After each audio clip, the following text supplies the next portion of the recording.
తాకట్లో ఉన్న మీ బంగారాన్ని విడిపించి ఆ రోజు ఆన్లైన్ రేటుకి కొంటాం. Sharma gold company. నమస్కారం అండి. సుమన్ టీవీ ప్రేక్షకులకు శ్రీ పరాభవ నామ సంవత్సర ఉగాది శుభాకాంక్షలు. నేను గీతాంజలి.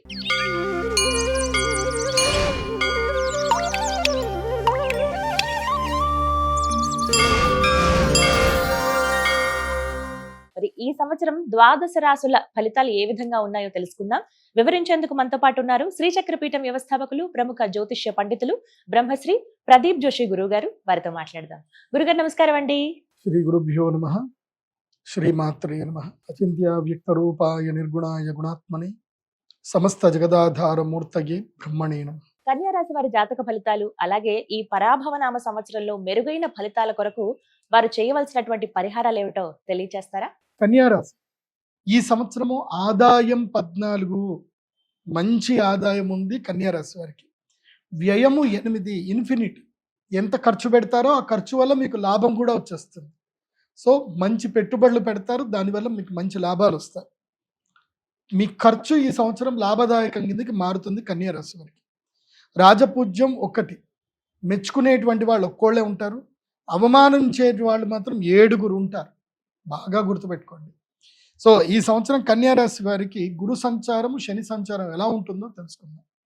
ఈ సంవత్సరము మీకు జూన్ వరకు గురుగ్రహము, జూన్ 1వ తారీఖు వరకు గురుగ్రహం ఎక్కడ ఉంటాడు అంటే 10వ స్థానంలో ఉంటాడు. కాబట్టి జూన్ వరకు ఏ పని చేయకూడదు, ప్రశాంతంగా ఉండండి. అన్ని రీసెర్చ్ చేయండి, ఏ పని చేయాలి, ఏ పని చేయకూడదు, ఏది ఏం కదా అనేది డిస్క్రిమినేషన్ చేసుకొని రీసెర్చ్ వర్క్ చేయండి తప్ప యాక్షన్ మోడ్లోకి వెళ్ళకూడదు. ఓన్లీ మెంటల్ వర్కే చేయండి, యాక్షన్లోకి వెళ్ళకూడదు. పెట్టుబడులు పెట్టడము, ఏమన్నా సరే ఎవరికైనా డబ్బులు ఇవ్వడము, అగ్రిమెంట్లు చేయడం ఏం చేయకూడదు. అమ్మడాలు కొనడాలు ఏవి చేయకూడదు. జూన్ తర్వాత మీకు ఏకాదశంలో గురువు వస్తాడు. జూన్ నుంచి మీకు లక్ టైం స్టార్ట్ అవుతుంది. ఎక్కడి వరకు? అక్టోబర్ వరకు సూపర్ టైం. అక్టోబర్ 31 వరకు లక్ టైం ఉంటుంది. కాబట్టి ఆ టైంలో మీరు ఏ పెట్టుబడులు పెట్టండి, ఏ వ్యాపారం చేయండి, అన్నీ కలిసి వస్తాయి. తర్వాత అక్టోబర్ 31 నుంచి జనవరి 24వ తారీఖు వరకు ఎట్లా ఉంటుంది అని అంటే గురుడు 12వ స్థానానికి వస్తాడు. అప్పుడు ఖర్చులు ఎక్కువైపోతాయి. ఇంకా పెళ్ళిళ్ళు చేయడము, శుభకార్యాలు చేయడము, ఖర్చులు అయిపోవడము, తర్వాత అవమానాలు ఎక్కువగా ఉండడము, మీ మీద ఎవరైనా అలిగేషన్ చేయడము, మీ గురించి ఎవరైనా వార్తలు చెప్పడము, ఫేక్ న్యూస్లు వస్తాయి, మీ గురించి అంత రూమర్స్ క్రియేట్ చేస్తారు, మానసికంగా చాలా కృంగిపోతారు, ఇబ్బందులు వస్తాయి. దేని పట్టించుకోవద్దు. నీ పాటికి నువ్వు ఎంత కరెక్ట్ ఉన్నావో లేదో అది చూసుకో. దేనికి భయపడొద్దు. కన్యా రాశి వారు ఈ సంవత్సరము భయాన్ని దూరం చేసుకోండి. దేనికి భయపడొద్దు. ప్రతి దానికి సిద్ధంగా ఉండండి, మెంటల్గా సిద్ధంగా ఉండండి. తల ఎత్తుకొని ఉండండి, తల దించకండి. తప్పు చేయనంతసేపు తల దించుకోవాల్సిన అవసరం లేదు. కాబట్టి తల ఎత్తుకొని ఉండండి, ఎవరికి భయపడొద్దు. మిమ్మల్ని చాలామంది బ్లాక్మెయిల్ చేస్తారు ఈ సంవత్సరం. సో బ్లాక్మెయిల్కి కూడా గురి కావద్దు. ఎవరేం బ్లాక్మెయిల్ చేసినా సరే నీ ఇష్టం, ఏమన్నా చేసుకో అని తెగిచ్చి చెప్పండి. ఎంత తెగిస్తే కన్యా రాశి వారికి ఈ సంవత్సరం అంత మంచిది. అది కాకుండా ధార్మిక కార్యక్రమాలు ఎక్కువగా చేయాలి ఈ సంవత్సరం. తీర్థయాత్రలు వెళ్ళండి, భగవద్ దర్శనాలు చేసుకోండి, దానాలు ఎక్కువగా చేయండి. అందరికీ నోటి మాటలు ఇవ్వకండి, ఎవరికి కూడా మాటలు ఇవ్వకండి. నీకు అది చేస్తాను, ఇది చేస్తాను మాటలు ఇవ్వకండి. కన్యా రాశి వారు ఈ సంవత్సరం ఎంత తక్కువ మాట్లాడితే అంత మంచిది, ఎంత ఎక్కువగా పని చేస్తే వాళ్ళకి అంత మంచిది. పని ఎక్కువగా చేయండి, మాటలు తక్కువగా మాట్లాడండి. అండ్ మొబైల్ని ఎంత దూరం పెడితే వాళ్ళకి ఈ సంవత్సరం అంత మంచిది. ఫోన్ని దూరం పెట్టండి. ఎందుకోసమంటే మీకు 7వ శని ఉన్నాడు. శని 7వ స్థానంలో ఉంటే పిప్పి పిండి వేస్తాడు. మీరు ఎవరినైతే బాగా ప్రేమిస్తారో వాళ్ళే మిమ్మల్ని ఎక్కువగా ద్వేషిస్తారు. మీరు ఎవరినైతే ఎక్కువగా నమ్ముతారో వాళ్ళే మిమ్మల్ని మోసం చేస్తారు, మిమ్మల్ని చాలా ఇబ్బంది పెడతారు. సో మీ పక్కన వాళ్ళే, మీ కుటుంబ సభ్యులే మీకు ఇబ్బంది కలిగిస్తారు. కాబట్టి ఎంతో జాగ్రత్తగా ఉండండి. ముఖ్యంగా స్నేహాల విషయం కానివ్వండి, రిలేషన్షిప్ విషయంలో కానివ్వండి, ఎంత దూరంగా ఉంటే అంత మంచిది. ఈ సంవత్సరం కన్యా రాశి వారికి ఒంటరి ప్రయాణము, స్వీయ పరిశీలన, స్వాధ్యాయము, ఆత్మ పరిశీలన, యోగా ఇవి మిమ్మల్ని కాపాడతాయి. లేదంటే చంచలంగా ఉంటారు, ఇబ్బందులు ఎదురవుతాయి, గొడవలు అవుతాయి, పరువు ప్రతిష్టలు పోతాయి, దానితోటి సంపాదన కూడా దూరం అవుతుంది. కాబట్టి తెగింపుతో ఉండండి, ఒంటరిగా ఉండండి, మీ తప్పుల్ని మీరు సరిదిద్దుకోండి, ముందుకు ప్రయాణం చేయండి. ఇది కన్యా రాశి వారికి చెప్పేది ఈ సంవత్సరం. ఇక ఈసారి అవమానాలు ఎక్కువగా ఉన్నాయి కాబట్టి చెడ్డ పేరు వస్తుంది మీకు. వాళ్ళు తీసుకొస్తారు, కానీ చెడ్డ పేరు గురించి మీకు థింక్ చేయకండి.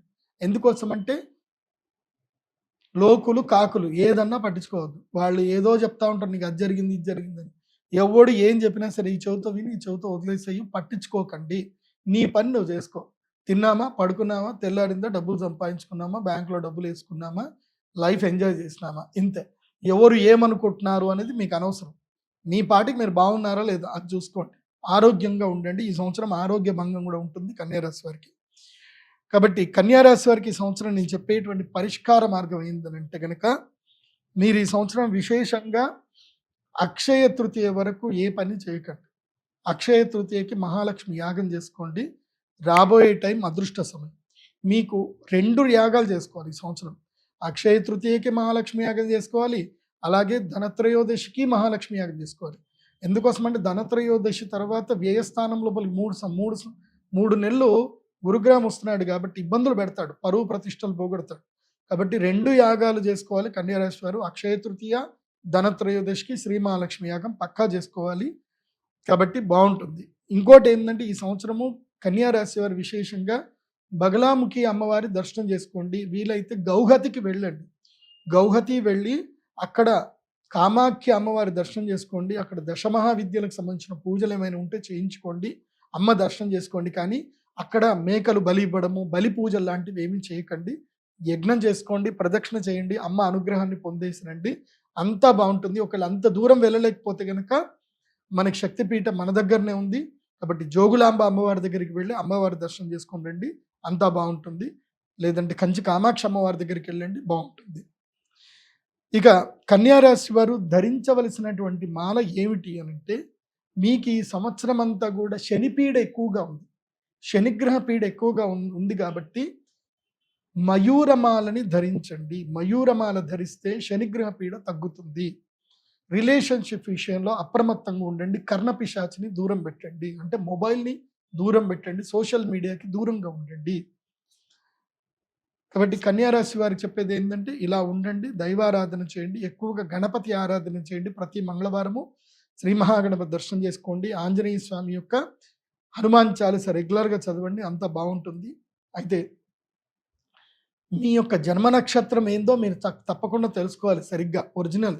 చాలామంది పేరు రీత్యా అనుకుంటారు, పేరు రీత్యా కరెక్ట్ కాదు. మీ యొక్క జన్మ నక్షత్రం ఏదో మీ date of birth, time, place పట్టి తెలుసుకోండి. pradeepjoshi.com విజిట్ అవ్వండి. నా వెబ్సైట్లో మీకు అన్ని డీటెయిల్స్ ఉంటాయి. మీరు అక్షయ తృతీయకి రావాలన్నా అక్కడనే బుకింగ్ చేసుకోవచ్చు, నా అపాయింట్మెంట్ కావాలన్నా అక్కడనే బుక్ చేసుకోవచ్చు. అలాగే అక్షయ తృతీయ, ధనత్రయోదశికి అక్కడనే బుకింగ్ చేసుకోవచ్చు. జాతకం, మెయిన్ జాతకం, మీ జాతకం మీ చేతిలో ఉండాలి. నీ జాతకం నీ దగ్గర లేకపోతే నీకేం తెలియదు, నువ్వెవరు, నీకు ఏది కలిసి వచ్చే రోజు ఏంది, నీకు కలిసి వచ్చే నంబర్లు ఏంది, కలిసి వచ్చే దిశ ఏంటిది, నీకు కలిసి వచ్చే మంత్రం ఏంటి, అన్ని డీటెయిల్స్ మొత్తం కూడా నీ జాతకంలో మేము ఇస్తాం. అది PDF రూపంలో వస్తాయి. మీరు మీ date of birth, time, place enter చేసి హోరోస్కోప్ PDF ఆర్డర్ చేయండి. మీ యొక్క జీమెయిల్కి, మీ మెయిల్కి ఆ PDF వస్తుంది. చక్కగా చదువుకోండి, అది మీకు లైఫ్ టైం ఉపయోగపడుతుంది ఆ జాతకం. సర్వే జన సుఖినో భవంతు. శ్రీమాత్రే.